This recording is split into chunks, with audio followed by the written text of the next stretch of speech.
Hello everyone, welcome to my blog. আজকে আমি আর বর্মলি বেরিয়ে পড়েছিলাম বাজারের উদ্দেশ্যে। দেখলেন তো, বলতেই ভুলে গেলাম।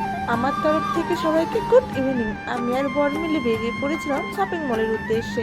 আসলে কদিন ধরেই বাড়িতে বিস্কিট, কুরকুরে এগুলোর মধ্যে কিছুই ছিল না, তো কয়েকটা জিনিসও আমার নেওয়ারও ছিল, যে কারণে আমরা এখন চলে যাচ্ছি শপিং মলের উদ্দেশ্যে। ও মা, দেখছি শপিং মলে ঢোকার সাথে সাথেই মেয়েদের জামা কাপড়ের কাউন্টার। তো সেখান থেকে কিছুটা জামা আমি কালেক্ট করে চলে গেলাম একদম শুধু ট্রায়াল রুমে। মেয়ে মানুষের মন জামা কাপড় দেখলে কি আর আটকানো যায়? তো দেখছি কোনটা পরে পরে দেখছি কোনটা আমাকে ভালো লাগে, যদি বড়মশাইয়ের ইচ্ছে হয় কোনটা কিনে নিতে।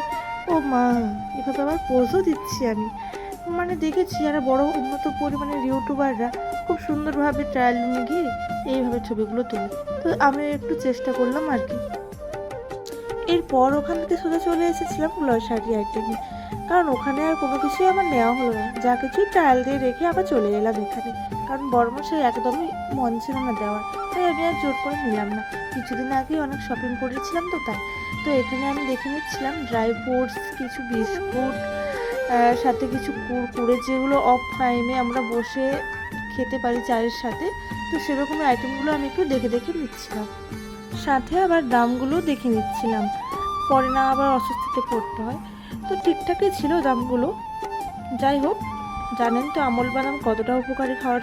এই যে এখানে রয়েছে সমস্ত রকমের ভেজিটেবল, বিনস, গাজর, ক্যাপসিকাম, বাঁধাকপি সমস্ত রকমের পাওয়া যায়। আর একদম সাইডে রয়েছে এর ফ্রুট, সমস্ত রকমের ফ্রুটও পাওয়া যায় এখানে। যেরকম যে চাই নিয়ে নিতে পারে। তো আমি এখান থেকে আমাদের প্রয়োজনের মতো কিছু কিছু অল্প অল্প ভেজিটেবলগুলো নিয়ে নিচ্ছিলাম। আর একদম এই ধারে রয়েছে গ্রসারিরও কিছু আইটেম।